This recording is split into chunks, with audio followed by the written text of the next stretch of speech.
Hey everybody, welcome to another deep dive with us. Yeah, great to be here. Today we're looking at something I think a lot of our listeners can relate to. Oh, yeah, for sure. It's your freedom years. How to live life to the full and finish well. Babaha and Margaret Apaushi. It's a really inspiring book It is very positive. about making the most of those years after 55, living with purpose. Yeah, making a difference and getting ready for a good finish. That sounds pretty appealing, right? Definitely. I think a lot of people are kind of afraid of getting older, Right. but this book spins it in a whole new way It really does. as a time of huge opportunity. Exactly. And they break these freedom years into 4 stages. Okay. Empty nest, limited freedom, helpful freedom, and ultimate freedom. Interesting. Each one has its own strengths, weaknesses, opportunities, and threats. Kind of like a SWOT analysis Yeah. for each stage of life. Exactly. That's cool. And what I really like is they've woven in real stories Oh, wow. of people going through these stages. Yeah. Showing what works and what doesn't. And how to approach these changes with intentionality. I like that. Yeah. So let's start with empty nest. Okay. That first stage around 55, kids are gone. It's just the two of you again. Right. And the book actually says that this stage Oh, wow. has the highest divorce rates. Now, why would that be? I know, right? You think after all those years, You'd think so. you'd be solid? You'd think you'd be like the power couple. Yeah, you'd think. But I guess for so many years, you're focused on raising kids. Right. All your energy goes there. You're in that parenting mode. Exactly. And then suddenly it's like, Who are we? who are we Yeah, besides mom and dad? exactly. And if you haven't really nurtured Right? that connection as partners, it can be tough. For sure. And they have a story about Jim and Jill. Okay. They were high school sweethearts, devoted themselves to their kids. Uh-huh. But then when the kids left, Yeah. they just drifted apart. Oh, no. Jim buried himself in work. Jill felt lost. That's so sad. And sadly, they ended up divorcing. It's heartbreaking. It really is. It makes you realize how important it is Yeah. to stay connected as a couple, Even when life gets crazy. no matter what. Yeah, You got to make time for each other. absolutely. Yeah. But there's also inspiring stories. Oh, good. Like Eric and Emily. Okay. They saw the empty nest coming Smart. and they made a plan. They were proactive. Booking classes, hiking trips, exploring new hobbies together. Wow. So they used that transition as a chance To reconnect. to deepen their relationship. Yeah, exactly. So the takeaway here is don't just let the empty nest happen to you. You got to take charge. Yeah. Plan ahead, communicate, and find ways to rediscover each other. As a couple. As a couple, not just as parents. Exactly. And then we move into limited freedom. Okay. Roughly between 60 and 70. Often see a surge of energy and purpose in this stage. Really? Yeah. Kids are independent, maybe more financial flexibility. Oh, yeah. Less responsibility. Right. And people feel this renewed vitality. That's fantastic. Isn't it great? It is. The book shares a story about Peter and Ann Neufeld. Okay. Peter took early retirement. Nice. They moved to Florida, Living the dream. got involved in their church. Good for them. And then at 66, Wow. Peter went on a mission trip to Tanzania. At 66, that's amazing. I know. And that trip totally changed his life. Wow. He ended up co-founding a nonprofit, the Stouffville Agoma Partnership, I've never heard of that. and dedicated himself to helping people in Tanzania. So it's never too late to find a new passion, That's the message. even at 66. Exactly. And make a real difference. It's inspiring. It's like all those years of experience and wisdom Yeah, can be channeled into something truly meaningful. absolutely. But then comes helpful freedom, Okay. around 70 to 80. Uh-huh. And this is where things can get a bit tricky. How so?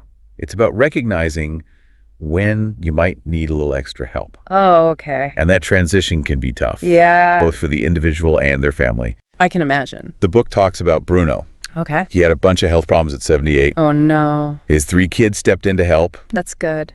but without a plan, it created a lot of stress and conflict. Oh, I see. So it's important to have those difficult conversations beforehand. Before a crisis hits, Right. Like, who will provide care? exactly what are your wishes? How can we make this smooth for everyone? It's about taking responsibility for those decisions and not just leaving it all on your family's shoulders. That's huge. And it's not just about the practical stuff. Right. It's about the emotional impact, too. Yeah. The Habashis share their own experiences caring for aging family, Wow. emphasizing that God uses even those tough times to shape us. It's about leaning on your faith. Absolutely. Finding strength in those challenges. I like that. And then we come to the final stage. Okay. Ultimate freedom. Ultimate freedom. 80 and beyond. Wow. Now the focus shifts to finishing well. Okay. Not just leaving a legacy, but as they put it, not leaving a problem. I like that.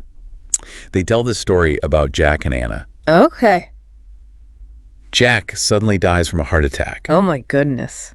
and Anna's left with all these decisions Uh-oh. without any pre-planning. That's tough. What kind of funeral did Jack want? Yeah. How will his assets be distributed? Exactly. Who will manage his affairs? It's a lot to handle all at once. It's a stark reminder that none of us know when our time will come. That's true. And being prepared is a way to show love and care Absolutely. for those we leave behind. It's a gift to them. It really is. And the Habashis don't shy away from those practicalities. Good. They guide you through conversations with 6 key caring professionals: Oh, wow. Okay.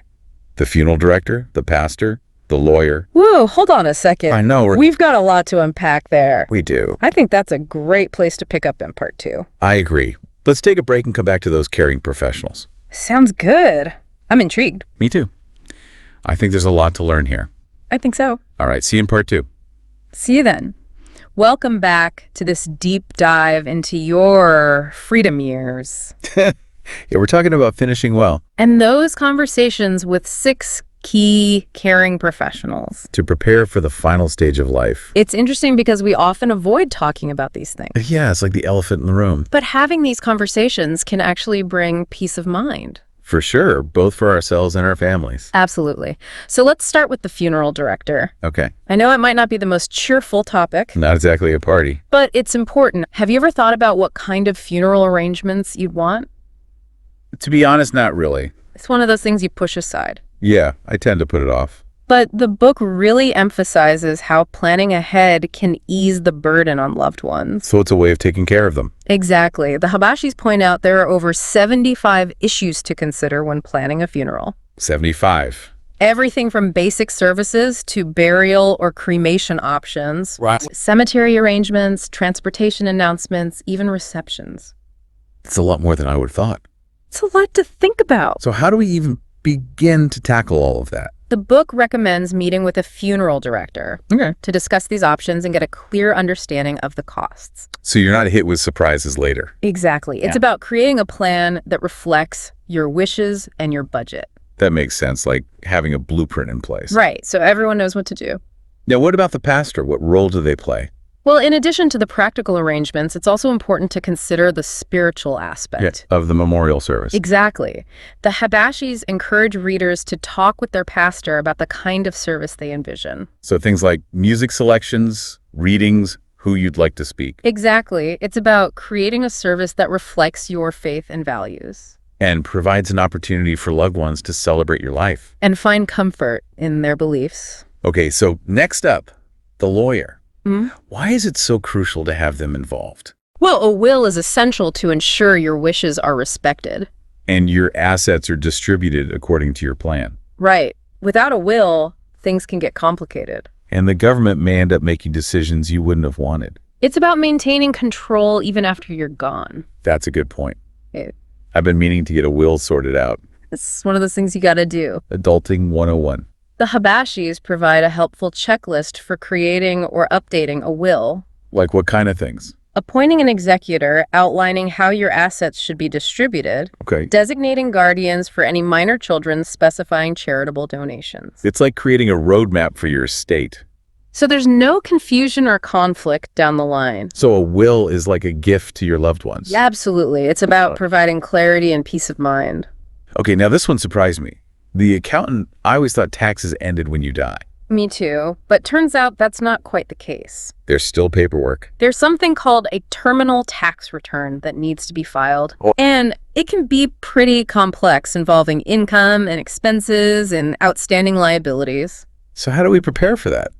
I wouldn't want my family scrambling to find all that info. The book suggests gathering all your financial documents in one place. Makes sense. Tax returns, income slips, investment statements, records of deductible expenses. So your executor can easily access everything. Exactly. And it might be a good idea to consult with an accountant beforehand. It's about making things as easy as possible for those you leave behind. Absolutely tying up all the loose ends. And now for the realtor, this one might hit close to home for some people. Yeah, housing needs change as we get older. It might become difficult to maintain a large home. You might want to downsize or move closer to family, Those can be tough decisions. especially if you're attached to your home and the memories. All those years The Habashis encourage readers to start these conversations early.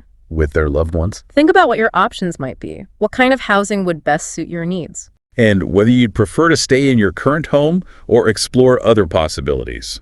It's about having a plan in place, even if things change down the road. Being proactive. And finally, the last caring professional, the liquidator. I have to admit, I'm not entirely sure what that entails. Well, a liquidator specializes in clearing out and selling items from homes. Oh, okay. As we get older, we tend to accumulate a lot of stuff. We do. And it can be overwhelming for our loved ones to sort through everything. Makes sense. A liquidator can assess the value of items, organize estate sales, donate unwanted items. And even arrange for the final cleaning of the home. So it's about simplifying the process for your family. And avoiding potential conflict over possessions. Exactly. The book recommends doing some research and interviewing potential liquidators. To find someone you trust. And who aligns with your values. We've covered a lot of ground here, but it's been so insightful. It's empowering to realize we have control over these decisions. And we can take steps to make this transition easier for our loved ones. It's about being proactive and intentional, not just with how we live, but also with how we finish well. But your freedom years doesn't just focus on the practicalities. Right. It also delves into the secret to living life to the full, no matter your age. And that's what I'm excited to talk about. Me too. But let's take a quick break. Okay. When we come back, we'll dive into the Habashi's insights on finding purpose, turning talents into strengths. And nurturing those important relationships. It's going to be good, say ya. Part 3. See you. Welcome back to the show. Glad to be here. We're diving deep into your freedom years. It's an amazing book. And it's great how it balances those practical things Yeah. with like a truly inspiring message about living life to the fullest. Absolutely. I think sometimes with all the talk of finishing well, Right. we forget that these freedom years are meant to be enjoyed. We should be savoring them. Exactly. So let's dive into that. The Habashis offer this simple yet powerful principle. Okay. Look for what energizes you and do more of it. I love that. Right. It sounds so straightforward. It does. But how do we actually put that into practice? Well, it starts with paying attention to what brings you joy. What makes you feel alive? Yeah. What activities or relationships or pursuits leave you feeling energized and fulfilled. The book shares a story about a pastor named Charles Price. Oh, yeah. He had a major heart attack at a conference. Oh, You'd think that would slow him down. you would. But he didn't miss a beat. Really? And his cardiologist actually advised him, What did he say? look for what energizes you. Wow. And Charles took that to heart. Good for him. He poured even more energy into his preaching, traveling, connecting with people. So finding your passion can fuel you even through adversity, It gives you that reason to keep going. even when things get tough. Yeah, exactly. And it doesn't have to be something huge. Right. It could be spending time in nature, a creative hobby, volunteering. The little things. The key is to identify what sparks your enthusiasm. What makes you feel truly alive? But sometimes it's hard to know where to start. Yeah, especially if you've been focused on work or family for so long. The Habashis talk about purpose and vision. Right. But how do you discover that at this stage in life? Well, that's where the book's encouragement to dream big comes in. I like that. It's never too late to tap into your potential. To make a difference. Think about Moses, called to lead at 80. Wow. Abraham welcoming his first child at 100. It's amazing. And it's not just biblical figures. Right. They have a whole list of superachievers who accomplished incredible things later in life. Like who? Benjamin Franklin, Grandma Moses Fauja Singh running a marathon at 100. You're kidding. It's pretty incredible. It really is. It's like you're saying you've got all this experience and wisdom. Yeah. Now go out and use it. Exactly. The book reminds us that God has a unique purpose for each of us. And aligning our vision with his plan can bring a lot of fulfillment. So we have this vision, this newfound passion. How do we make it a reality? The Habashis provide a formula for turning talents into strengths. Okay.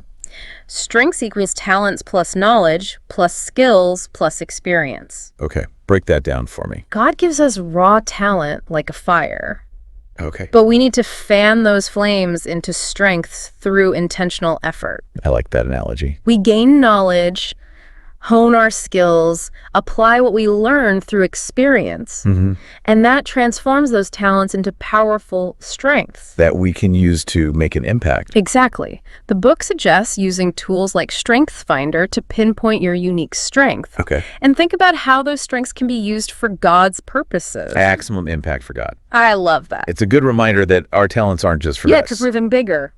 And of course, relationships are key to living a fulfilling life. Absolutely. The Habashis have an interesting way of categorizing the people in our lives. Oh, yeah. Tell me about that. They divide them into 3 types: Important. teachable and draining. Oh, the draining category. We all know those people. The energy vampires. They leave you feeling exhausted. And the book says to limit our exposure to those folks It's about protecting your well-being. and focusing on relationships that are mutually beneficial. That lift you up. They encourage you to identify your most valuable people, Your MVPs. the people who support, encourage, and challenge you, Your cheering section. the people who believe in you even when you doubt yourself. Exactly. And the book highlights the power of these connections. Through stories. Yeah, like Tim Jacobson, he grew up in Ethiopia, son of missionaries, Wow. and he's dedicated his life to serving others. Incredible. He has this gift for building relationships, connecting people. That's amazing. He believes that every encounter is divinely orchestrated. To connect people for God's purposes. I love that. It's a reminder that every person we meet can enrich our lives. And it's not just about the people we know. Right. The Habashis encourage us to use these freedom years to explore new interests. So it's not about slowing down and taking it easy. Rest is important, but it's also a time for opportunity. To try new things. Maybe take that painting class or learn a language or volunteer. Be intentional about it. Create a plan that aligns with your values, passions, and vision. It's about embracing those possibilities and making the most of each day. Your freedom years is all about embracing the journey, living with purpose, and finishing well. Well said. This deep dive has been incredibly inspiring for me. We too. I'm walking away with a renewed sense of purpose That's great. and a ton of ideas for how I want to live out these freedom years. It's never too late to make a difference, to chase your dreams. To live a life full of joy and meaning. So if you're over 55, or even if you're not, Check out your freedom years. it's a roadmap for making the most of this amazing stage of life. Thanks for joining us on the deep dive. It's been a pleasure. Until next time, keep exploring, keep learning, and keep living life to the